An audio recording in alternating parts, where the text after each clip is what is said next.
L'eau qui coule de nos robinets est puisée dans le milieu naturel. Par conséquent, la qualité de l'eau distribuée aux usagers dépend directement de la qualité de la ressource. Les activités exercées sur le territoire peuvent altérer la ressource en eau. C'est le cas par exemple de l'utilisation de certaines substances dans le secteur agricole. Des résidus de produits phytosanitaires ou d'engrais qui s'infiltrent dans les sols sont régulièrement détectés dans les eaux prélevées. Pourtant, ici et là, des initiatives de la profession agricole voient le jour et contribuent, chacune à leur niveau, à la reconquête de la qualité de l'eau recherchée pour le bien de tous les usagers. Benoît Lefébure, exploitant à Escoville depuis 2009.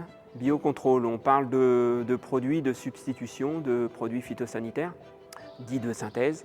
On est à l'arrivée des premiers produits de biocontrôle avec une efficacité intéressante et surtout des produits qui commencent à être aussi plus faciles de mise en œuvre. Le point le plus important dont il faut avoir conscience, c'est quand on utilise des produits de biocontrôle, il faut être dans une séquence plutôt préventive parce qu'on n'a pas d'effet curatif avec ces produits-là. À aujourd'hui, moi je considère que je n'ai pas d'impact économique à proprement parler, puisque la demi-dose de produits phytosanitaires qu'on n'applique pas, on la met en valeur avec le produit de biocontrôle. À partir du moment où on a des solutions qui permettent, à niveau d'efficacité identique, de limiter l'usage de produits phytosanitaires, pourquoi s'en priver?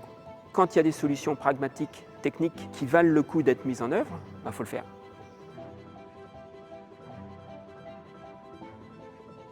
Monsieur Comon Jean-Michel, je suis agriculteur à Colombier-sur-Seul. Je suis passé en bio le 15 mai 2020. Je pratique le désherbage mécanique depuis que je suis passé en bio. J'ai acheté une houe rotative et une hercéterie. J'ai deux types de sols, j'ai des limons battants et des argilo-calcaires.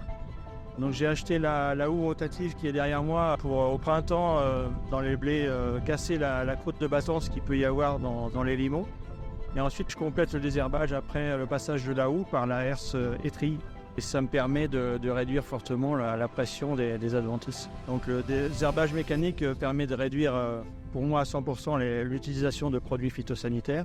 Pour l'environnement, c'est bénéfique. Ça permet aussi d'avoir un effet sur les cultures positif, c'est-à-dire qu'en aérant avec la houe rotative au printemps, ça permet de faire minéraliser le sol. Donc c'est bénéfique pour le blé. C'est un investissement quand même important, mais qui se rentabilise dans la durée.